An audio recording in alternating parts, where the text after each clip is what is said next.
Hello, everybody, and welcome to this edition of HCAM Sports Talk. I'm Tom Nappy, and right now we are joined by Keene and Steve Watson. Andy Barron should also be hopping in a little bit later, and we are going to talk some NFL football on this edition as we await the high school winter season. It will be starting up next week, so be on the lookout for the upcoming Hiller broadcast schedule on our website, hcam.tv. But Jared, Steve, how are you guys? Doing good, Tom. Excellent. Good to be here. Absolutely. You know who's not very good right now? The New England Patriots. Terrible. Big facts. I don't have a lot of words at this point. I mean, they lose 6-0 to the Chargers. I guess the one plus is their defense has played really well the last 4 weeks, but they have absolutely no offense. It's atrocious. What an absolute disaster. Steve, you had a notable stat from yesterday. Do you remember what it was? Oh, I've got several of them. I think the first team since 1938 to allow 10 points or less in 3 straight games and lose all of them. First time getting shut out twice at home in franchise history. Brad Marchand has scored 4 goals in the last 24 hours. The Pats have scored 3 times in the last 28 days. It's reached historic proportions. This offense is historically bad. It will go down as one of the worst in the history of pro football. It's an absolute abomination. You know, I didn't have a lot of faith in this offense coming into the season, but I don't think anyone thought it was going to be this bad. No one did.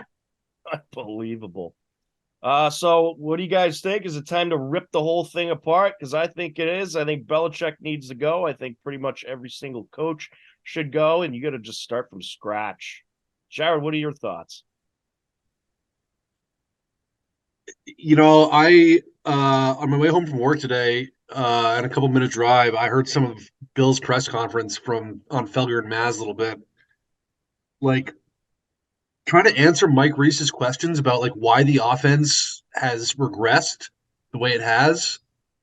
Like, you can hear it in his like he doesn't know how to answer these questions. It's again, I get it's Bill. Like his press conferences are always ridiculous, but like this seems just a new level of I don't know what to call it.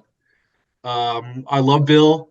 I would pretty much always stand by Bill, but I don't think he likes to take accountability for probably some of his failures. The offense is absolutely atrocious. I've never seen anything like this.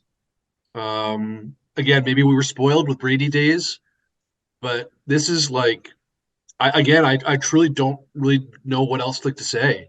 This team stinks. At this point, I'll take 90s Bledsoe days. This team absolutely stinks. Like, again, yeah, the defense is pretty good. You know, I know we have some injuries. A few of our best players are banged up, but still, like, it's gotten worse and worse and worse when you possibly think it couldn't get any worse. And I'm at a loss for words. I don't know what to say.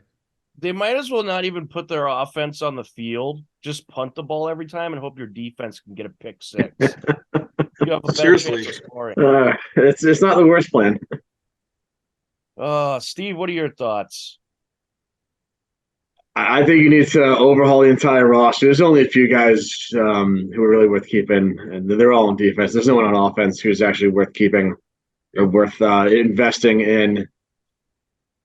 I still think Bill might retire. I don't see him getting fired or anything like that. I think for Bill, I agree. I think for Bill, it's either A, he retires, or B, he's here for 7 more years. I don't see any other option, really. You know, if he does retire, I think everyone and anyone's going to be gone. Even Gerard Mayo, I don't think that plan's going to go through of him being the next coach. Yep. So the way I see it, you're going to have Bill here for a while longer. You're going to have new everything. You know, you're going to have some new stuff next year, even if he is here. The offense is a train wreck. Now, I'm really at a loss for words. You know, Matt Patricia's offense looks like gold compared to this, which is tough to even fathom because that offense was severely flawed last year. And, you know, we all figured, it can't get any worse. Well, it has gotten worse, a lot worse, actually. So It's going to be a now I very think you could interesting say offseason. I think you could say now it can't get any worse because it can't. Well, It literally can't get any worse. you see, now here's the thing. Now, I feel like I've said several times this year, oh, this has to be rock bottom, right? But then something worse happens. Like last week, they announced that they're flexed off Monday Night Football. The Chiefs game on the 18th got moved to the 17th. Yep. And we're like, oh, this has to be rock bottom, right? And then you go and get shut out by a lousy Chargers team, 6-0. So now we're saying this has to be rock bottom. So, what's worse than this? Do you get shut out by the Steelers? Shut out twice in a week on Thursday? It's possible at this rate, right? I think they do. I think they do too. I just don't see a path forward for this offense to do anything positive. Nothing. Did Cunningham even play? No. He was dressed. He didn't play. He should have, though. Why didn't they try him in the second half? After that miserable scoreless first half, why wouldn't you stick Cunningham in there and just see what you got? Who knows? I mean, they thought that Zappy was moving the ball well. I personally didn't think so, but no, whatever. I'm not the coach of the team. Wow. The Chargers probably also should have had like 3 interceptions yesterday and somehow Butterfingers on defense. But yeah, that's a whole different story. Also, you just lost to a Brandon Staley coach team. I'm not going to go off right now, but you guys know how I feel about Staley. This guy is the worst. He's the absolute worst. He's a terrible coach. And you just lost to a Brandon Staley coach team. Yeah. And not to mention, you held that very talented offense who has a lot of good weapons. You held that offense to just 6 points and made them all look pretty much useless. And yet you still lost. You still lost the game. It was just miserable. I watched the first 2 drives of that game, and it was just a 3-and-out followed by another 3-and-out. I'm like, you know what? I'm wasting my time watching this game. And you're right. It was a bad football game between 2 lousy teams. Yes. Also, I don't know how Staley didn't get fired. You just beat a crappy Pats team 6-0. Looked like absolute dog doo-doo. Like, come on, man. Really? How do you not fire that dude? I would love to know if he would have got fired if the Chargers lost. Oh my god! Oh, you would have had to, right? You would absolutely have to. I mean, he's going to get fired in about 5 weeks anyway. I wouldn't worry about it. He'll definitely get canned. Unbelievable! What a travesty this team is. Yep. Just a travesty. There's really no other way to put it. It's one of the worst football teams, maybe the worst NFL football team I've ever had to watch. Andy, unmute yourself. And I mean, out of any team. Huh? I'm talking to Andy. Andy, let it rip. I want to hear this. Go for it, Andy, and welcome into the show. By the way, Andy, let it rip. We know you got a lot on your mind. A lot on my mind. I have nothing more. I have nothing more to say. Nothing more to say. I'm just I'm speechless. Oh my days! Speechless. Wow. The Pats are just so bad. Andy's speechless. Andy's really what? Well, like we were group texting, yesterday. I mean, what more can I really say? The team's not good. You can't. I mean, how in the modern day of that stat that I sent you? What was that stat? 1938. Oh, that was okay. This is crazy. I mean, I have nothing more to say. I mean, the offense is abysmal. They can't score points. And I am glad Devin Godchild called out the offense. Finally, someone says enough is enough. We got to score points. And then a reporter, I forget who it was, said to him, says, well, you're going against Mr. Trubisky. He goes, I don't care who we're playing. We can't score points. Finally, someone said, and he has the right to say something because you know what? I will say defense has played well. And I know maybe they haven't played great quarterbacks. I get it. But still, 10 points is 10 points. 6 points is 6 points. I fell asleep for the second straight week because I'm tired. I can't do it anymore. Like I'm done. I mean, it's just and Steve was telling me this too. We were talking, guys. Bill's done. I watched his press conference yesterday. It was embarrassing, honestly. Yep. He's done. He's checked out. I mean, yes. How could he not be? Yeah. And don't you think they should have put in Cunningham yesterday to at least try another? Why? What? Okay. 1 second, please. Listen, why are you dressing players and not playing them? Look, I know the Patriots aren't going to win this game, but what's the point of dressing a player if he's not going to play? Really? what are we doing here? Like, say for example, Farrell Brown. Where are these guys? Where are they? Put them out there. See what they can do. Like, it's ridiculous. Don't dress them if you're not going to play them.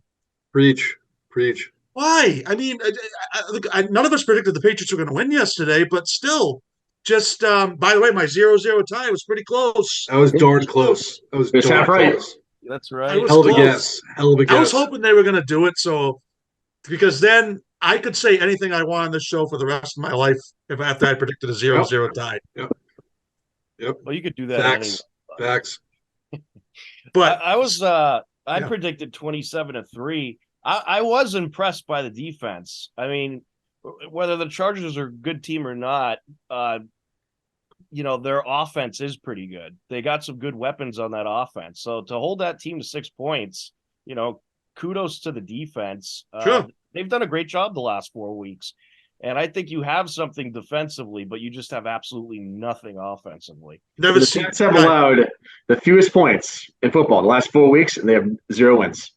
It's really 1938.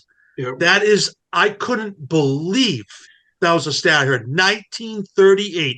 This team has given up 10 or less points in 3 straight games, and they have not won a game. I mean, if I'm on the defense, I'm like, I quit. I'm done. Right? Yeah. It's an offensive problem. And I'm not saying that the defense is this worldly defense, but look, maybe they do have something. Maybe they do have a little something going on defense. I don't know. But my goodness, I have never seen anything like this. I mean, and I give big credit to the defense because despite the fact that you have literally no offense at all, and it's just terrible, they're still playing. They're still playing pretty hard. So, and they're without again a couple of their best players on defense. I mean, Gonzalez and Judon. That too. And Dietrich Wise was out yesterday. And, He's been having a really good year. Yep. Christian Barmore has had a good year, and Devin Godchild has played well.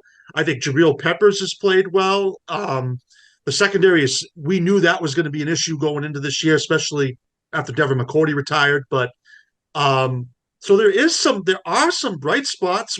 But when you don't win game, the other thing's crazy too. And I just thought about this before I came on. If they had any bit of offense, this team's 500 right now. Like at least 500, yeah. At least. All right. Yeah. So I have a research assignment though for everybody. We got to find out how many teams covered the spread, scoring 0 points, because that's what the Patriots did yesterday. They actually covered the spread. They were 9-point dogs and covered the spread, scoring no points. 3 shutouts. 3 shutouts this team has had this year. Just unbelievable. Mind-boggling. I think you can make an argument that Barmore has maybe been the defensive MVP this season. Maybe Peppers. Barmore has played really well. Really impressed with him. Yeah, he really has. Both those two have been great. But they have nothing to show for it. Yep. They have 2 wins. I mean, it's just is this team going to win another game? I don't think they are. They're definitely not winning on Thursday against Mitch Trubisky. That says a lot. Well, of course, Devin Godchild said the same thing. We're probably not winning. I mean, I want that number 1 pick in the draft. Let's go, get it done. We got to get. Well, they have a shot. They have a legit shot to get it. No doubt about it. Who are you drafting if we get the number 1 pick, Tom? Oh, I don't know. I got to think about it. But a quarterback, some quarterback, anybody. Yeah. We will get into draft talk though. In the very near future, we'll do some draft talk. I'm lined up for that. I got some spicy takes on that. But I think we're warmed up and ready for our Week 14 picks. Real quick, Jaden Daniels is going to win the Heisman. This guy is ridiculous. I know LSU didn't do that great this year, but at 6'4", 210, he's got the size. He passed for almost 4,000 yards this year and rushed for over 1,100 yards. This guy is insane, absolutely insane. Now is he? I love Penix from Washington. I love Marvin Harrison Jr. Jaden Daniels is going to win the Heisman, and I don't know if it's going to be close. He's insane. Anyway, the Patriots might be able to get him. They might be able to grab him. All right, so last week was interesting. We all did pretty good. Mike went 9-3, and the rest of us went 8-4. Alrighty. We got to step it up. Jared and I started off the day It was actually Just- 7-1 through the 1 o'clock games because Pittsburgh and Arizona got delayed and kind of went. Oh, into that's the right. 4 o'clock games. Yeah. So Twice. They got delayed twice. Twice. yeah, Yeah. that's wild. You never Severe see weather. Awful. What an awful loss for the Steelers. You lost to the Cardinals at home. Yeah. That's Not just horrible. lost; they got crushed in that game. They're crushed That's for smoked. the Arizona Cardinals at home. I They were believed in booed Pittsburgh off the all year. field. I think Pittsburgh is overrated. And every time Yeah. I pick against Pittsburgh, they win, which is ridiculous. Hey? Well, total records. Mike has 118 wins, 74 losses. He's in first. I'm in second at 117 and 75. Jared, you're right in there at 116 and 76. Steve, you're 110 and 82. And Andy, 109 and 83. So there are the standings. And funny you should mention Pittsburgh because that starts off our week 14 picks. Thursday night football. New England Patriots at the Pittsburgh Steelers. Guys, is anybody taking the Matchup of the Patriots week here? right I, here, I'm taking a fellas. tie. I'm not picking the Steelers, but I'm not picking the Patriots either. I got to pick a tie. I I'm can't picking stand picking the Steelers. But all right, I'll pick the Steelers. Fine, whatever. I think we're all taking the Steelers. Anyone taking the Pats? So, No. but I will say, I think the Steelers will win 9-0. I think the Pats get shut out again. Yep. Again? Oh, my goodness. Shut I out think twice in a week. No, Yep. you know what? I'm going to give them a field goal. 6-3. 6-3. All Sounds right. about right. Sounds about right. Maybe 3-2. I'll go 3-2. 3-2. Oh, my God. Is this what this has come to? I mean, it's The just Jets Atlanta game was weird. It That was like, horrible. 13-8. it was Yeah, like 5 at one atrocious. point, 13-8 at one point. Yep. I was kind of hoping the Jets are going to win so Atlanta would lose. I mean, they could barely beat the Jets. I wasn't because then I wouldn't hit my parlay, Andy. Oh, that's right. That's right. Days. Holy. Yeah, there you go. All right, moving into the Sunday 1 o'clock games. A lot of big divisional games this week. Well, a few anyway. We got Tampa Bay at Atlanta. Everybody in the NFC South is still very much in the race, except Carolina, who's been mathematically eliminated. This should be a good battle. Tampa looked very good last week. Well, they played Carolina, so take that with a grain of salt. Atlanta, they played the Jets and beat them like 13-8. So, these are just two very mediocre teams. Kind of a tough pick, though. I'm going to go Atlanta because they're the home team, and that's the only reason I'm going with them. Jared, who are you going with?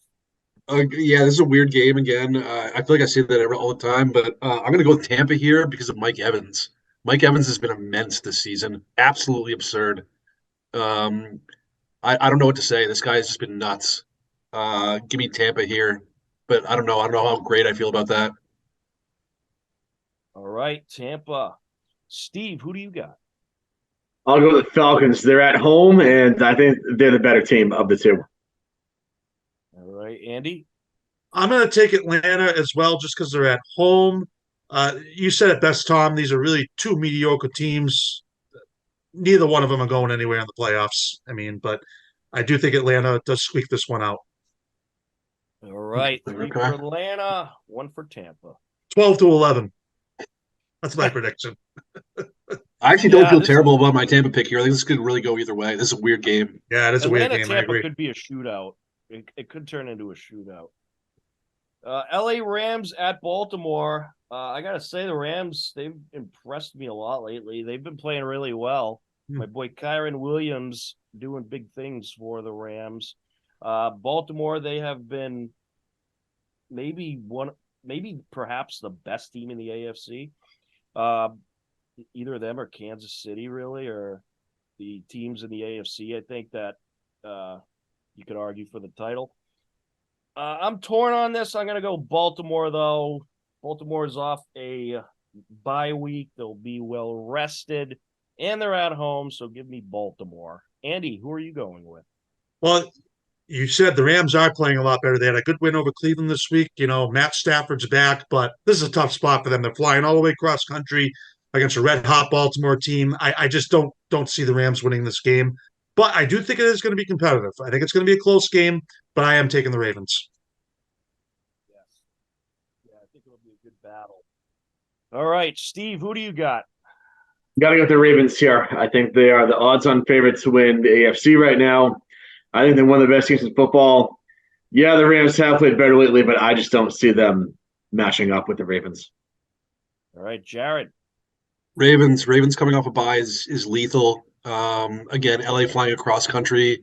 I don't think LA can put up another performance like they just did this past weekend, despite Kyron Williams, Puka Nacua, etc. But yeah, Ravens off a bye is lethal. All right, Ravens across the board. All right, next we got an NFC North matchup, Detroit at Chicago. Anyone going Chicago? No. Yes, Really? Nice. I like it. I am taking the Bears here, guys, and here's why. Their quarterbacks actually hasn't been bad. The Bears have played better. They gave the Lions all they can handle. The Lions have been kind of inconsistent the last couple weeks. I haven't liked what I see. This is a tough spot. It's gonna be a close game. Bears are gonna squeak it out. All right, I like it. Detroit, man, they came into that game against New Orleans. They were ready to rock. I mean, They were I think gunning. after They that- came out absolutely gunning. they did. I mean, it slowed down a little bit, especially early in the second half. New Orleans came back, made it a game. But the Lions, they were very well focused for that Saints game. I think they're on the mission to prove that they're not a fraud, because the jury is still out. I think they're good, but are they good enough? Nah, Well, the Bears are gonna pull an upset. My pick of the week. I've also decided that I'm not going to buy a Lions jersey. I'm going to ask for a Lions jersey for my girlfriend for Christmas. There you go. There you So go. Smart idea. We'll let it rip. all right, Indy at Cincinnati. We're going to skip that one since we haven't seen the Monday night game yet. Jacksonville at Cleveland. We're going to skip that one also since we haven't seen the Monday night game yet. All right, Carolina at New Orleans. New Orleans. Anybody- New Orleans. Carolina stinks. They're You awful. know what? Carolina let me down. It was my upset special last week, and they Terrible failed upset me special. miserably. So I'm going Saints. Saints across the board. Saints by a bunch. Yep. All right. Houston at the Jets. Anybody going with the Jets? Jets? No. Houston's offense is legit. Hmm. I know they lost Tank Dell, but they can still. I don't know. CJ Stroud is outstanding. He's the rookie of the year. CJ He's Stroud's the rookie of the year. outstanding. No doubt about it. Yes. Houston across the board. And the Jets don't even know who's going to start a quarterback in that game right now. Maybe Trevor Siemian. It could be Trevor Siemian. It could be him. It could be He's Zach still Wilson. playing? It might be Fireman Ed for all we know. When I don't know. When did Cleveland get Joe Flacco? I 2 didn't know weeks he was ago. still playing. Yeah, He played pretty good. He wasn't bad. not bad. What a mess Cleveland Flacco is. can It still play though. You know Brady can. All right, 4:00 games. Minnesota at Las Vegas. Steve, I know you want to start off first, so go for it. I'm going Minnesota. Both teams are kind of inconsistent.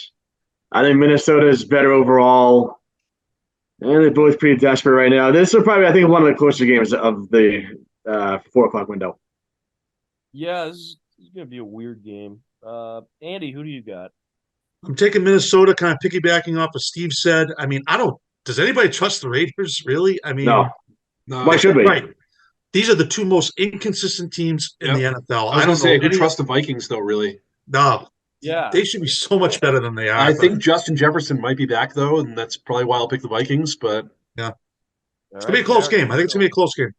Jared's going Vikings. I'm actually very tempted to pick a tie there. I'm very tempted to pick a tie. Two No, ties. don't pick a ties. You got to pick a team. All right, fine. Vikings. All right, I'm gonna go Raiders. Because Nice. I like it. I think anything's possible in this game. Both of these teams are wildly inconsistent. Dobbs has not looked good the last couple of weeks. So I think Raiders have a chance, and Raiders are at home. They're both off of bye week, so it's even in that department. So give me the Raiders here. All right, Seattle at San Francisco. We'll go around the table on this one Lethal. since both teams are good, and it's very possible that someone's going to pick Seattle. I'm going to pick San Francisco, however, because the 49ers, they proved last week they are hands down the best team in football. They absolutely destroyed Philly. They were firing on all cylinders. Deebo Samuel's back, and he made a huge difference in that Philly game, and between Ayuk and Samuel, that offense for 49ers is just deadly, and I don't think Seattle's going to be able to contain them. So give me San Francisco. Steve, who are you going with?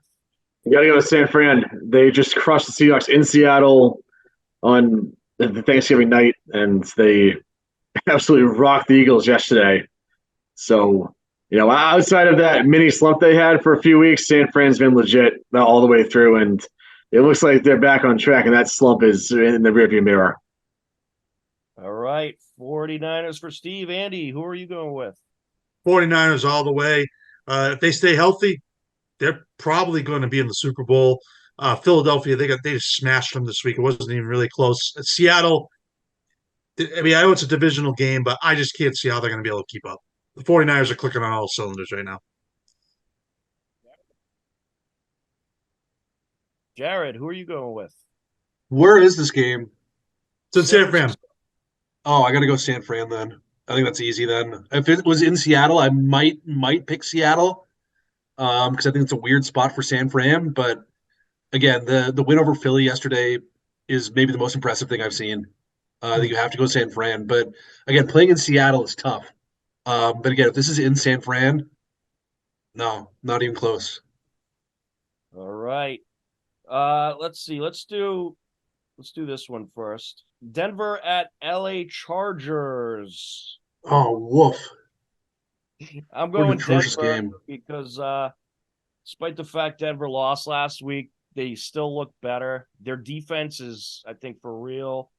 Russell Wilson's starting to be a little bit more consistent. The Chargers are not consistent on any level. And I think they're going to over-celebrate their 6-0 win over the Patriots and lose to Denver. So give me the Broncos. Jared, who are you going with? Oh man. I don't think that was that was a bad L for Denver this weekend. This is actually a really hard game to pick.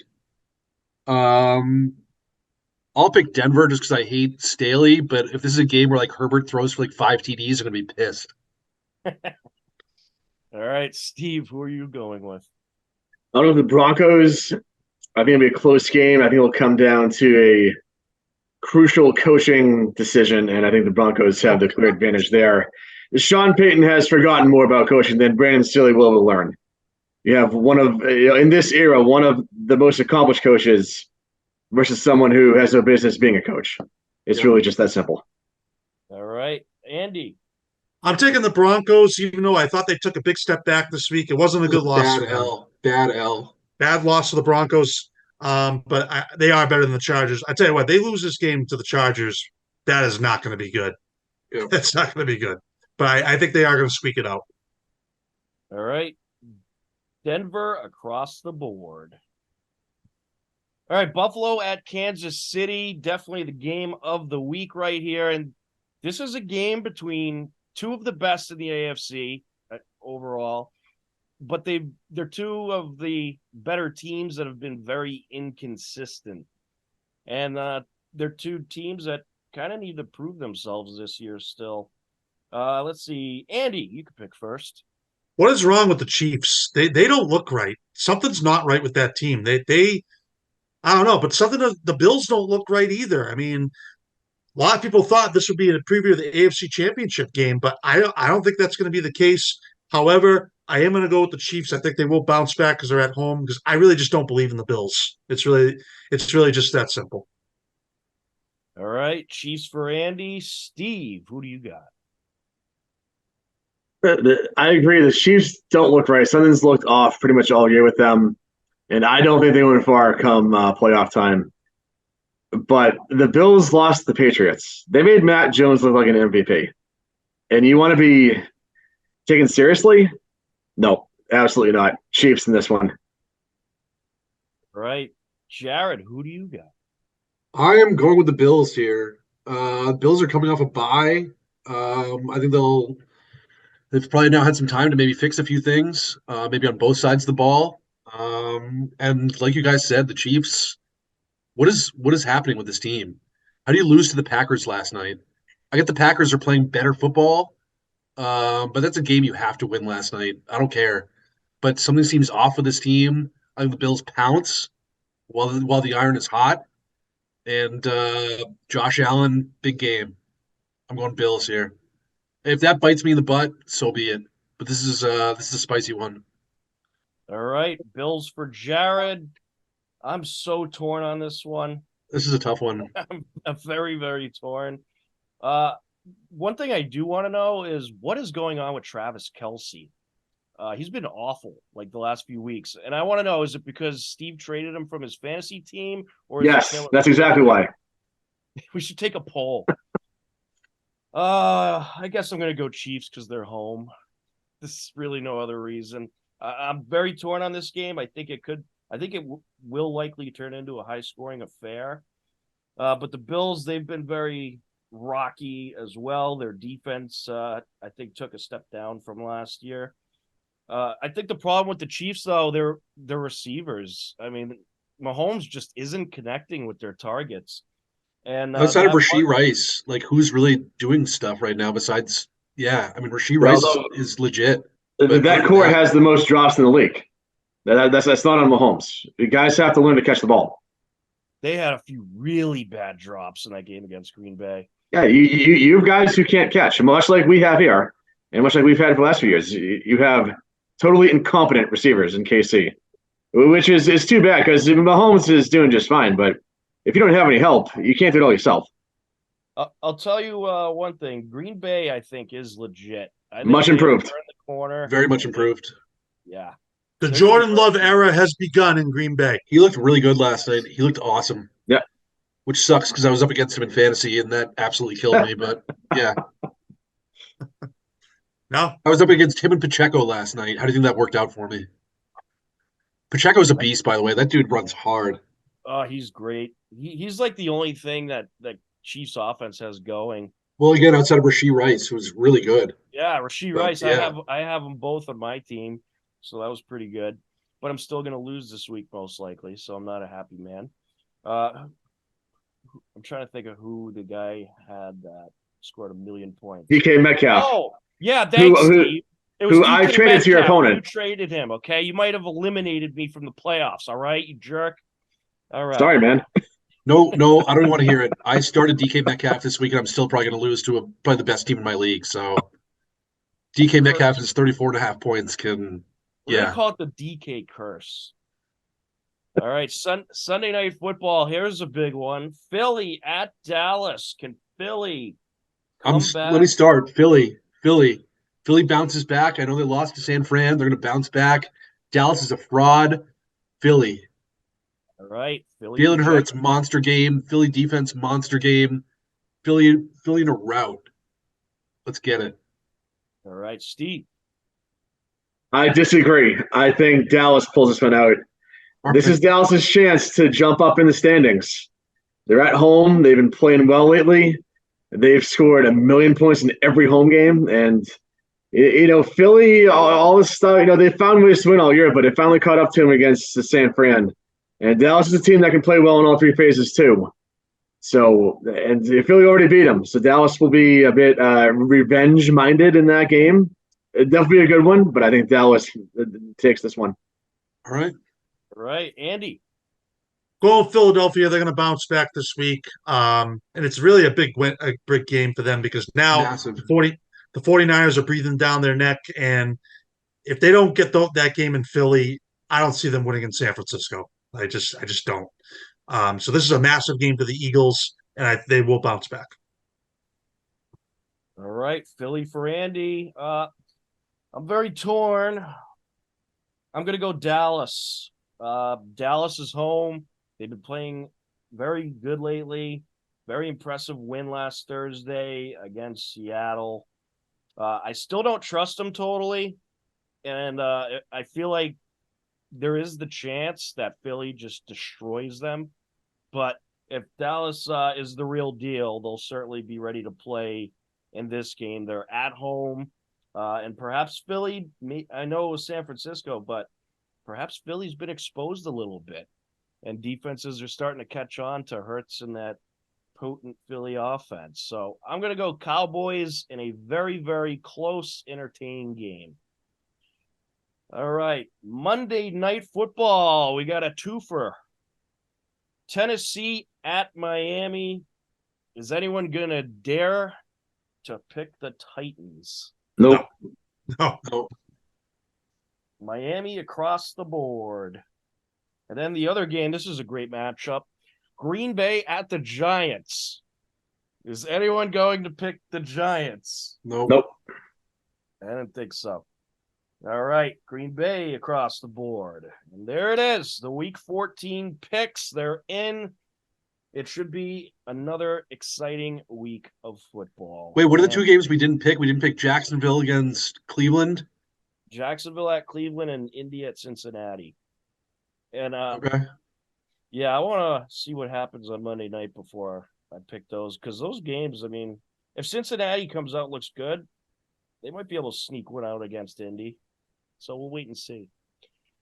All right, guys. Well, we are just about out of time, but we do have time for some final thoughts. Andy, you could start. Any final thoughts?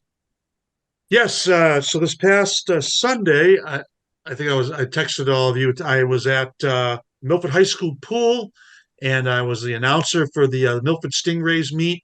And my daughter swims on the team. She did a great job. And I really want to just say the Milford Stingrays we just started getting into this team, but they do a fantastic job. They really do.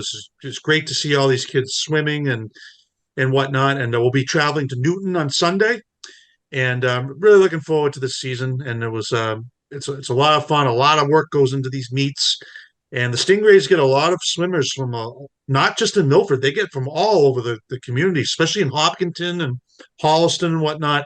And I really enjoyed it and had fun. And the work all these athletes do and coaches do is really something to see. Very nice. Good stuff. How many meets do they have? We have, I believe, 10 meets. We have 10 meets. So yeah, we'll be in Newton on Sunday, and then we'll be home the following week against Dedham. So it should be good. Well, I'll be at the Milford High School pool this Friday to film the first Hopkinton Hillers swim meet of the season, as they'll host Holliston. Actually, Holliston's the hosting team. Hopkinton uses the Milford pool for their home meets, and Holliston does as well. So it'll be Holliston hosting the first meet, and you'll be able to see that live on HCAM at 7 p.m. Friday night. Jared, any final thoughts? Yeah, I'm not really sure where to start here. First off, yes, very excited to move to Milford. Milford on the warpath. Very excited to do live shows and stuff. Should be a great time. You want my final thought? College football. Florida State, for all the people that are going yakking, whatever, running their mouths about how Florida State should have been in, no. Florida State did not look good the other night. Their defense is good, but they did not look good the other night against a Louisville team. Their offense stinks. They would have got absolutely smashed by any of those teams that are Florida State does not deserve it. We'll see when Florida State plays Georgia in a bowl, and I think Georgia's absolutely going to house them. But Florida State does not deserve it. We should get some great games out of that. Michigan obviously against Alabama, and Washington against Texas. But yeah, on the Florida State front, no, Florida State does not deserve to be in, did not deserve to be in. No, and they're probably going to get housed by Georgia, absolutely smoked. There's my final thought. I agree with you. I thought the Florida State schedule was a little soft, and it cost them. I think they picked the right four, and I'm pretty thrilled about Bama getting the victory over Georgia. That was a good one. I was not too thrilled about that, but again, now we'll see Bama against Michigan, which will be spicy. Yes, that's going to be a heck of a game. That is. Although I'm almost more excited for Washington against Texas. I know Texas probably has the worst loss of those teams, losing to Oklahoma, but they also beat Alabama. And Texas against Washington is going to be an absolute oof. I'm very excited for that. I recommend the under in Bama and Michigan and the over in Washington and Texas. I would agree. All right. Steve, any final thoughts? I get your point on Florida State, but I still would have put them in. They did what they asked to do.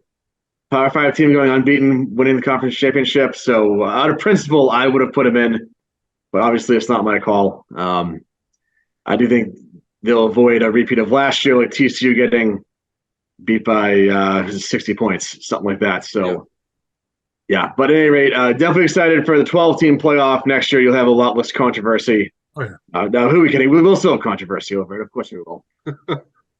So definitely excited for that next year. And as for this Patriot season, just make it end. Make it end, man. 5 games left of this torture. Just awful. Make it end and let's move on to hockey and basketball. And those are my final thoughts. I'll be watching the Bruins on Thursday. I think I'll be joining you for that. And you get them shoved in your face for Thursday night football. It's just wonderful. By the way, a couple little breaking news stories. Shaquille Leonard, linebacker, now a member of the Philadelphia Eagles. And the candidates for the Eisman are Jaden Daniels, Marvin Harrison Jr., Bo Nix, and Michael Penix Jr. So there's 2 things to note. But my final thoughts, Hiller Winter Sports starts Friday with Hiller's swimming Friday night, 7 p.m. live from Milford High School. And then next week, we've got a full slate, basketball, hockey. Be on the lookout for the broadcast schedule on our website, hcam.tv. Very excited for the winter season. Should be another collection of very good Hiller teams. So excited for those games to get started. Again, Jaden Daniels wins that Heisman. Book it. All right. Again, he passed for almost 4,000 yards, 40 TDs, threw 4 interceptions, rushed for over 1,100 yards and 10 TDs. Insane. Outrageous. I agree. I think it'll be Daniels. But that is going to do it for this edition of HCAM Sports Talk. For Andy Barron, Jared Keene, and Steve Watson, I'm Tom Nappy. As always, we thank you for watching. Take care. Enjoy the rest of your day, and we'll talk to you again soon. Goodbye, everybody.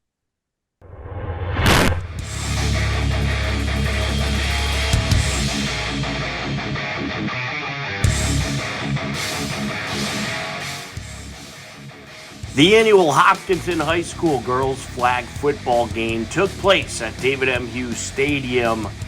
It was the class of 2024 seniors versus the class of 2025 juniors. Seniors in the green jerseys, and they started off with the ball. First play, Sophie Whedon with a big gain. That's already a first down.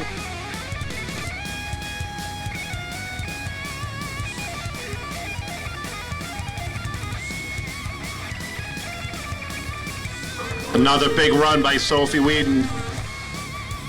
Pass play. It's complete. Can this junior defense hold here?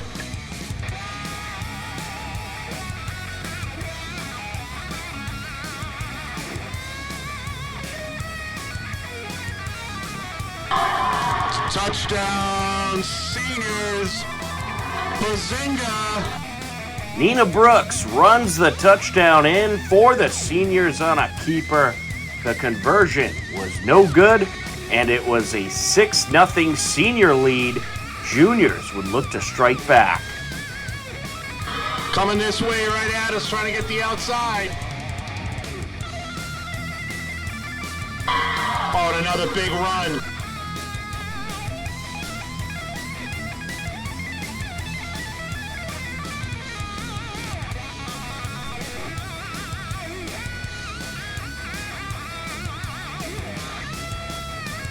Trying to go right up the middle.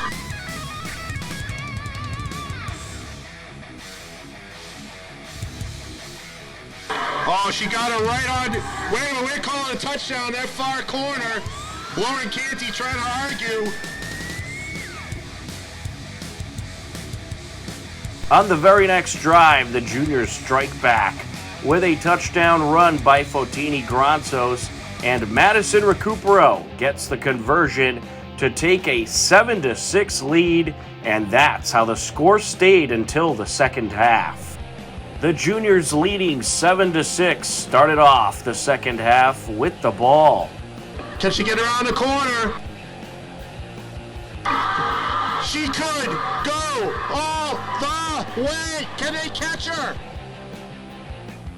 Natalie Gwen with an 80-yard touchdown run to start off the second half, and the conversion by Adriana Aquino puts the juniors on top 14-6, but the seniors weren't going away. Looking to pass. Sienna Van Buren connects with Charlotte Goodman for a 30-plus yard pickup, and the seniors are in the red zone. Inside handoff to Locke. Scampers in for the touchdown. The seniors are back. A 12-yard touchdown run by Kylie Locke gets the seniors on the board. The conversion was no good. The score remained 14-12, juniors leading. That was like any one of the 28 passes from Mac Jones in the past 2 games.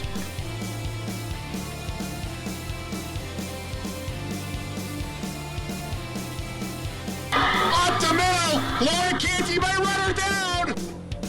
Oh, what a great move! First play of the following drive. Maddie Recupero gets the handoff and takes it 80 yards for the touchdown, and then Fotini Granzos completes the conversion to make it a 21-12 juniors lead. The seniors look to strike back.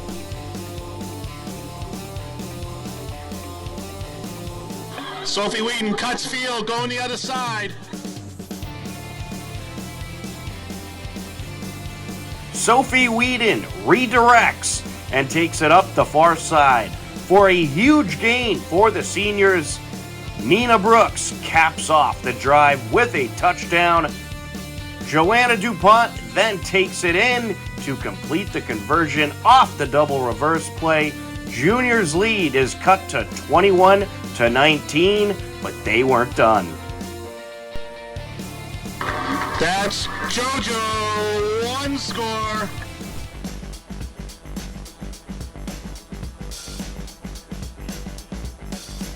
Savannah Rivera could go all the way. Savannah Rivera strikes right back with an 85-yard touchdown run, and the Holly Pahara conversion is good to make it a 28-19 game. Could the seniors strike back yet again?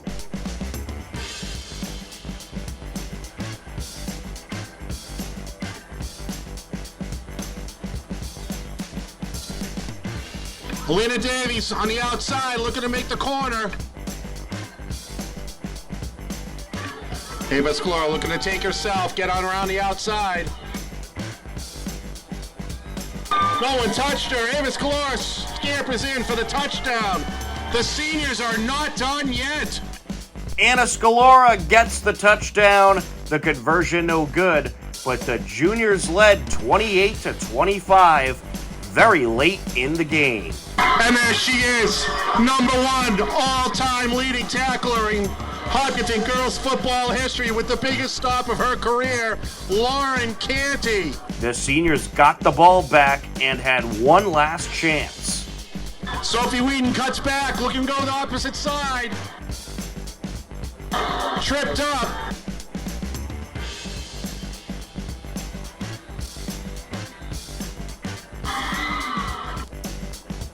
Incomplete. Sophie Whedon looking to come back, she goes down.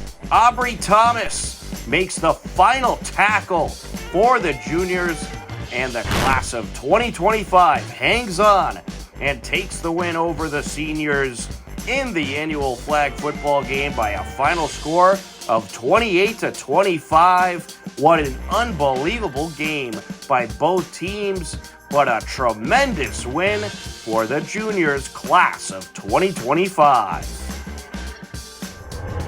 Hiller athletes recently signed their letters of intent to compete in college. Here's a look at the festivities. So first up we have Camille Parla, who's committed to play field hockey at Fairfield University. Last fall, Camille was named a junior captain and was also a Tri-Valley League large MVP and team MVP. Camille scored 23 goals last year, becoming the leading scorer on her team as well as in the TVL. She was chosen as the Boston Herald All-Scholastic Award, where she was acknowledged for her excellence in both academics and athletics. This year was her 4th year on varsity and 2nd as a captain. She surpassed 50 career goals and 100 career points by the end of the season. She led her team in goals with a total of 27 by the end of the season, and Camille was also chosen for the Best of 60 All-Star Game, where she would compete this Sunday with other top athletes in Massachusetts. Camille is very excited to start her new journey at Fairfield University and cannot wait to see what the future holds.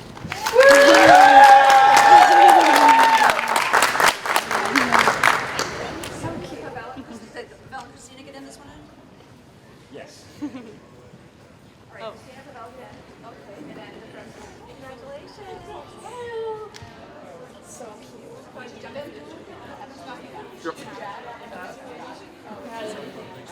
Oh yeah.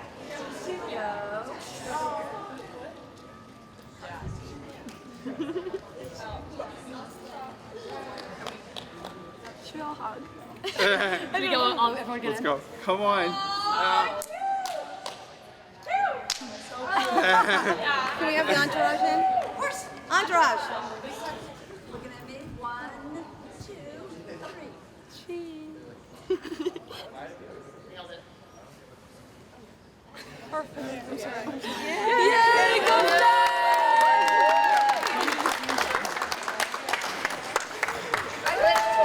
I'm Camille Perlov, and I'm going to Fairfield University.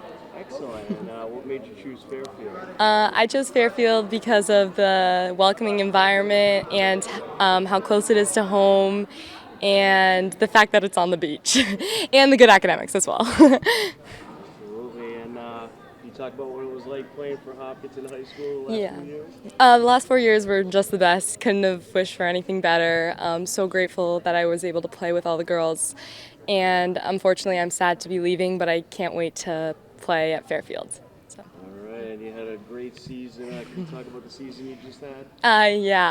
Well, unfortunately, we only made it to the second round of playoffs, but we definitely had high hopes and high intentions, and we definitely left our mark in the playoffs. So, yeah, very proud of us. All right, so next we have Logan Del Ponte, who's going to be playing at St. Bonaventure's University for lacrosse. So Logan's a 2-sport varsity athlete, 3-time varsity lacrosse captain, and before lacrosse, his Hopkinton lacrosse career, he was shortened with COVID season, earning a league all-star and team rookie of the year. During his sophomore season, he was the unanimous coaches vote for league all-star. Junior year, earned a second unanimous all-star designation, leading the league in points, as well as earning Metro West All-Star and Team MVP honors. Through 3 seasons, Logan has compiled 185 points, 111 goals, and 74 assists. Logan's looking forward to his final spring season and the challenges ahead at the next level. Nice. Congratulations. Thank you. This way.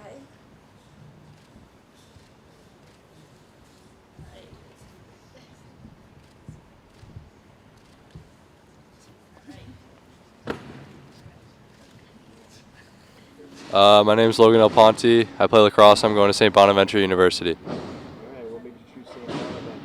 Bonaventure? The team environment, the head coach is great. He's always been very welcoming to all the players.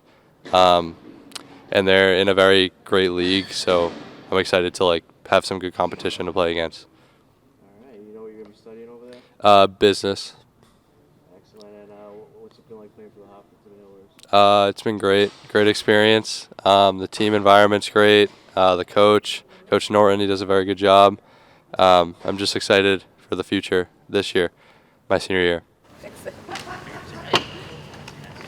So Charlie will be going on to play baseball at St. A's next year.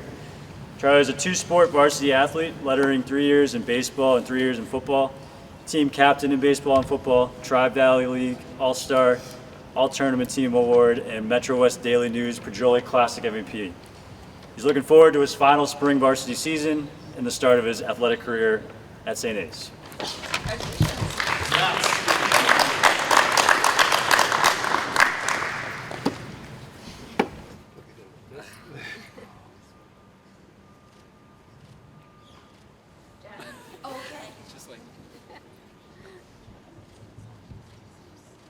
I'm Charlie Pacerni.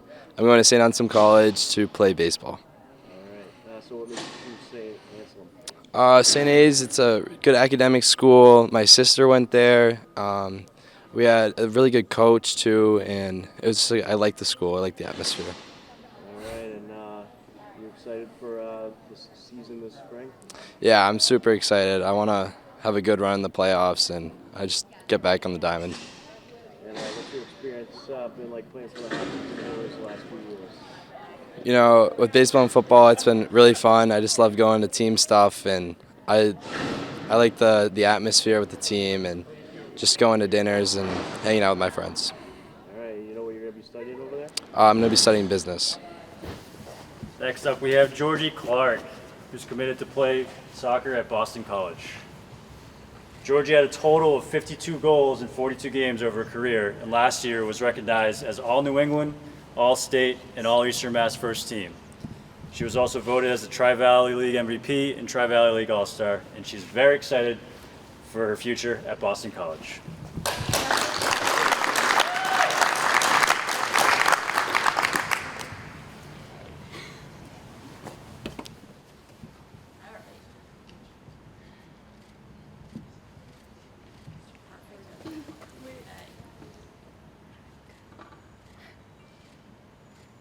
My name is Georgina Clark. I'm going to Boston College for soccer.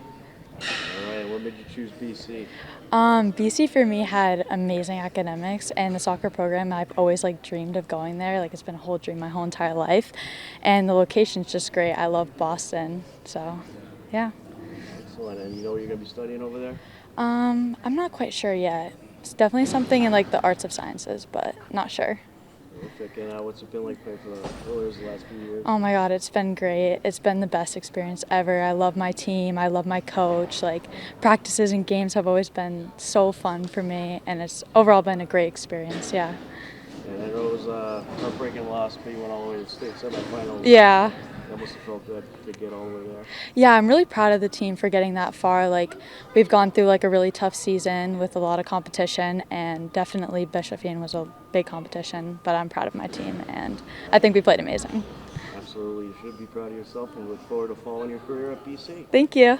So Brooke was recognized this year as a top drawer soccer top 10 player in Massachusetts, a Girls Academy top 32 national player, top draw soccer number 10 recruit in the class of 2024, a Girls Academy National League finalist, a Hopkinton High School coaches MVP, as well as a Hopkinton High School varsity captain junior and senior year. She's a two-sport varsity athlete, and she's excited to go on to play at Brown.